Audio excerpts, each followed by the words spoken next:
रुको जरा, सबर करो। बोला धक्का बुक्की नहीं करने का, आराम से लेने का।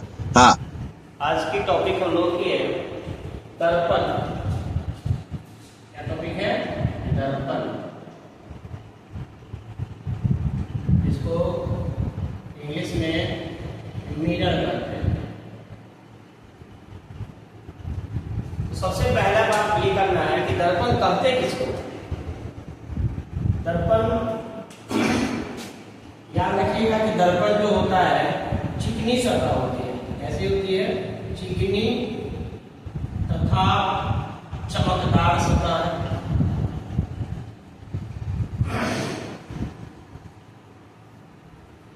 जो प्रकाश को प्रतिबिंबित करती है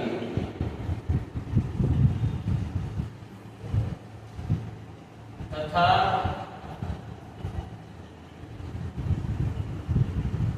वस्तु का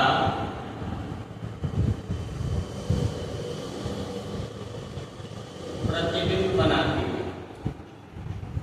यानी कहने का क्या मतलब हुआ कि फिर हल्ला गुल्ला शांत रहो ना। कहने का क्या मतलब हुआ कि दर्पण क्या होता है? जो दर्पण एक बहुत ही चिकनी सतह होती है और चमकदार सतह होती है, ठीक है। और वह क्या करती है कि किसी भी वस्तु से जो प्रकाश आती है उस प्रकाश को क्या करके लेती है और रिफ्लेक्ट कर देती है। अब रिफ्लेक्ट क्या होता है वो हम बाद में पढ़ेंगे। और उस वस्तु का क्या करती है? प्रतिबिंब बनाती है। दर्पण कितने प्रकार के होते हैं? तो दर्पण दो प्रकार के होते हैं। समझा? दर्पण दो प्रकार के होते हैं। एक होता है समतल दर्पण और दूसरा होता है कोणीय दर्पण। समतल दर्पण और कोणीय दर्पण। समतल दर्पण को इंग्लिश में कहते हैं प्लेन मिरर और कोणीय दर्पण को कहते हैं एस्फेरिकल मिरर। प्लेन मिरर और एस्फेरिकल मिरर। प्लेन मिरर प्लेन होता है, सीधी होती है। आज की टॉपिक हम लोग यही रहेगी कि प्लेन मिरर के बारे में ज्यादातर पढ़ेंगे। गोलीय दर्पण क्या होता है? गोले का भाग होता है। जो गोलीय दर्पण आगे चल करके दो भाग में बढ़ जाता है। एक हो जाता है अवतल दर्पण और दूसरा होता है उत्तल दर्पण। अवतल दर्पण और उत्तल दर्पण, जिसको इंग्लिश में कॉनकेव कहते हैं और इसको कॉन्वेक्स कहते हैं। समतल दर्पण आपके घर में लगा होता है जो सीधी होती है। मान लो क्या है कि यह हमारे एक शीशा है। जो शीशा क्या है? पारदर्शी है। जो शीशा क्या है? हमारी पारदर्शी है। अब इस शीशा को क्या बनाना है? अपारदर्शी बनाना है, यानी दर्पण बनाना है। तो क्या करते हैं? किसी एक तरफ क्या करते हैं हम इसके पीछे कोटेड करते हैं। वह कोटेड किस चीज का होता है? तो वह होता है आपका सिल्वर नाइट्रेट का। सिल्वर नाइट्रेट प्लस कलर होता है, रेड कहिए या ब्राउन कहिए, जो कलर आप मन करे लगा लो, ठीक बा। अब दिमाग में चल रहा होगा, एक बात बताइए कि सिल्वर नाइट्रेट का ही क्यों प्रयोग करेंगे हम? बताइए, कुछ तो गड़बड़ है। सिल्वर नाइट्रेट क्यों यूज करेंगे हम? आखिर क्यों? इतनी महंगी चीज हम क्यों यूज करेंगे? जिंक लगा सकते हैं, कॉपर लगा सकते हैं, टिन लगा सकते हैं, एल्युमिनियम लगा सकते हैं, और सिल्वर क्यों? तो silver is the best reflector. यानी सिल्वर को हम यह कह सकते क्या है? Silver is the best reflector.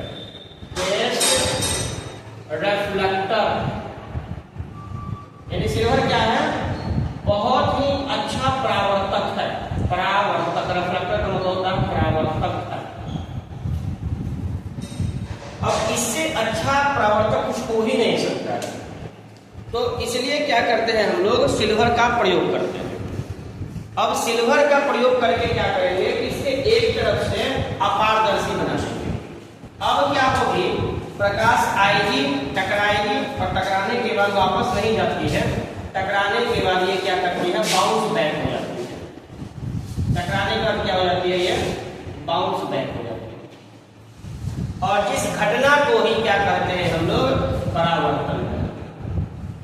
और इसी घटना को क्या कहते हैं हम लोग, परावर्तन करते हैं। यानी यहां से डिफिनेशन क्या निकल के आया कि जब कोई प्रकाश की किरण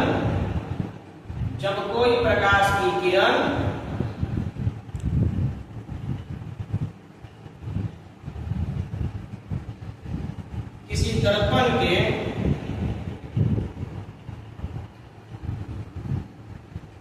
सतह पर टकराती है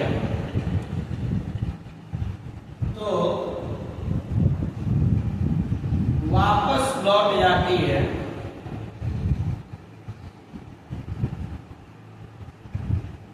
उस घटना को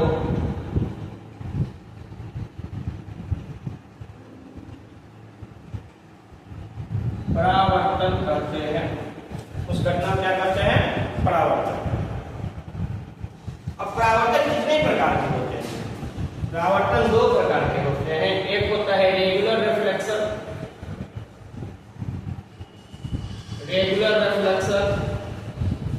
और दूसरा होता है इरेगुलर रिफ्लेक्शन।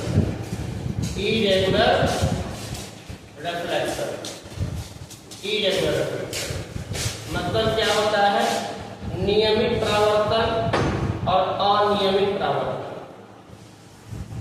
नियमित और अनियमित। बैठल होगा अलग अलग कम करो। नियमित और अनियमित परावर्तन। नियमित परावर्तन को देखिएगा तो क्या होता है कि मान लीजिए क्या है कि उसकी सतह क्या होती है, चिकनी होती है, स्मूथ सरफेस पे हम बात करते हैं हम, और टकराएगी, टकराने के बाद वापस जाएगी, टकराएगी, टकराने के बाद वापस जाएगी, टकराएगी, टकराने के बाद वापस जाएगी।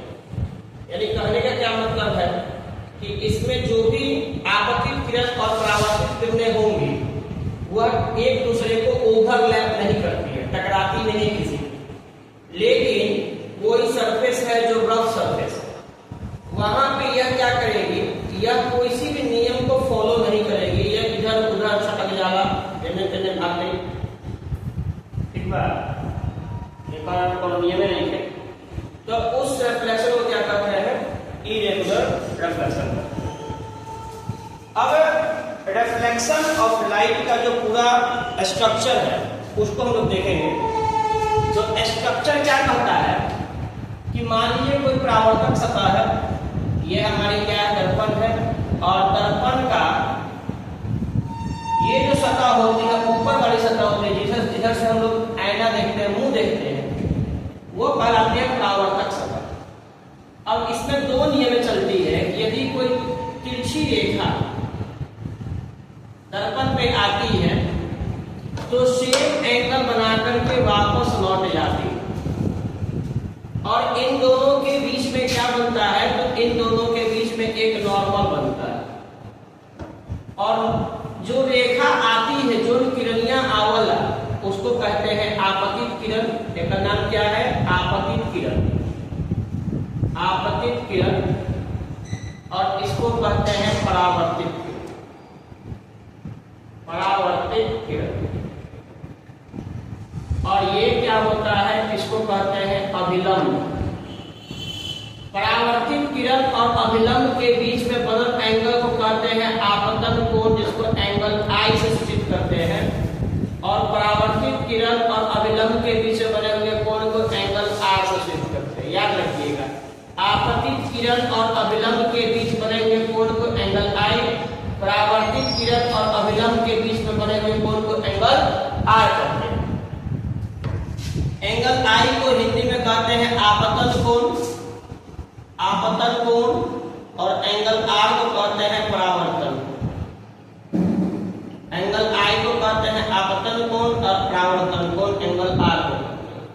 इसको साफ करते हैं, थोड़ा सा देखते हैं। अब क्या करना है, और अब कुछ बच गया, कहाँ बच गया, ये जो पॉइंट कहलाता है, ये पॉइंट जहां पे टकराती है प्रकाश की किरणें, वह बिंदु कहलाती है आपतन बिंदु। क्या कहलाती है, आपतन बिंदु। किताब में खोलिएगा सब मिलेगा, देखिएगा किताब खोल के, किताब में खोलिएगा नहीं, आपको किताब से मतलब है नहीं। आपतन बिंदु।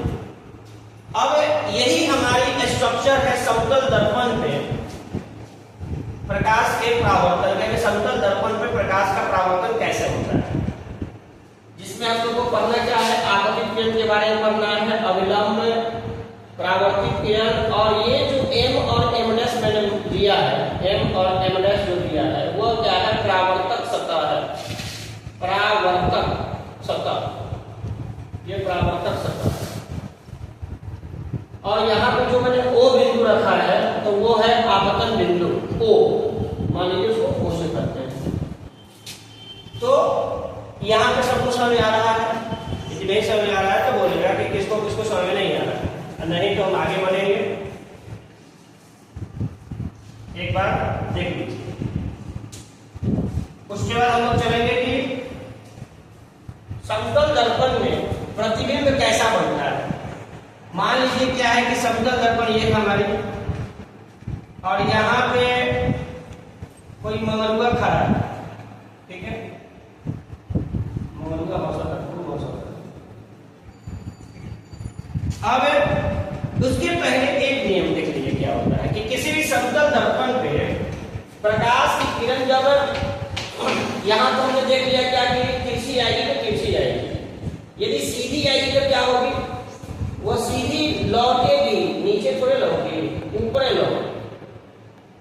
यानी कहने का क्या मतलब है कि जिस रास्ते से आएगी उसी रास्ते पे लौट जाएगी, और ये कहलाएगा आई रे, और ये कहलाएगा माई रे, नहीं इसको कहेंगे आर रे, माई रे, आर, ठीक है। अब यह बताना पड़ेगा कि आई रे किसको कहते हैं, तो इसको कहते हैं परावर्तित किरण, और इसको कहते हैं आपतित किरण। आई फॉर इंसिडेंट होता है, साथ गंवारे है सब, आई फॉर इंसिडेंट और आर फॉर रिफ्लेक्टेड, ठीक है। और यहीं पे नॉर्मल बनेगा, और यानी कहने का क्या मतलब है कि angle I is equal to angle R is equal to 0 degree यहाँ पे बनेगा, यानी यहाँ पे कोई एंगल नहीं बनेगा। अब चलिए उस केस को यहाँ पे लेके आते हैं। मान लीजिए क्या है कि कोई सीधी रेखा इससे टकराई, और टकराने के बाद दर्पण पे गई, तो जिस पे जाएगी, जिस पथ पे जाएगी उसी पथ पे वापस लौट आएगी। मान लीजिए क्या है कि कुछ प्रकाश की किरणें तिरछी जाती है, तो टकराएगी, टकराने के बाद क्या करेगी, वापस लौटेगी तिरछी। अब क्या होगा कि यहाँ पे एक नॉर्मल का निर्माण होगा, ये नॉर्मल बनेगा अभिलंब। जब हम इस किरण को देखेंगे आते हुए तो हमें लगेगा क्या कि यह किरणिया कहाँ से आ रहा है, तो यहाँ से आ रहा है, और ये जो वापसी किरण है यानी आर रे जो है ये, इसको देखेंगे आते हुए तो हमें लगेगा क्या कि दर्पण के अंदर से कोई प्रकाश की किरण आ रही है। यानी कहने का क्या मतलब है कि यहाँ पे टकराते हुए हमें नजर आएगा, लगेगा क्या कि वस्तु वहां से आ रही है, और इसीलिए यह वस्तु का जो दर्पण या जो वस्तु का जो फोटो बनेगा वह कहाँ बनेगा, यहाँ बनेगा। यह वस्तु का जो फोटो बनेगा वो कहाँ बनेगा, यहाँ बनेगा। यानी मान लीजिए क्या है कि यहाँ से यहाँ तक जितनी दूरियां हैं उतना ही दूरी यहाँ से यहाँ तक होगा। मान लो क्या है कि यहाँ से यहाँ तक दूरी 5 सेंटीमीटर है, तो यहाँ से यहाँ तक दूरी 5 सेंटीमीटर होगा, ठीक है। और 5 इधर से और 5 इधर से, यानी वस्तु समझिए, वस्तु और प्रतिबिंब के बीच की दूरी, वस्तु और प्रतिबिंब के बीच की दूरी कितनी होगी, तो 10, 5 + 5 10, ये जितना होगा उतना ही। यही कहने का क्या मतलब है कि इसकी जो प्रॉपर्टीज होगी, प्रॉपर्टीज कितनी कैसी होगी, तो प्रॉपर्टीज होगी समान आकार की बनेगी, समान आकार की, समान दूरी बनेगी, ठीक है। उसके बाद कैसी बनेगी, सीधा बनेगा, कैसा बनेगा, काल्पनिक बनेगा, सीधा बनेगा, काल्पनिक बनेगा। ये क्वेश्चन आता है एग्जाम में कि समतल दर्पण से बने प्रतिबिंब की विशेषता को लिखिए, उतार लीजिए, जिसको दिक्कत है पूछेगा।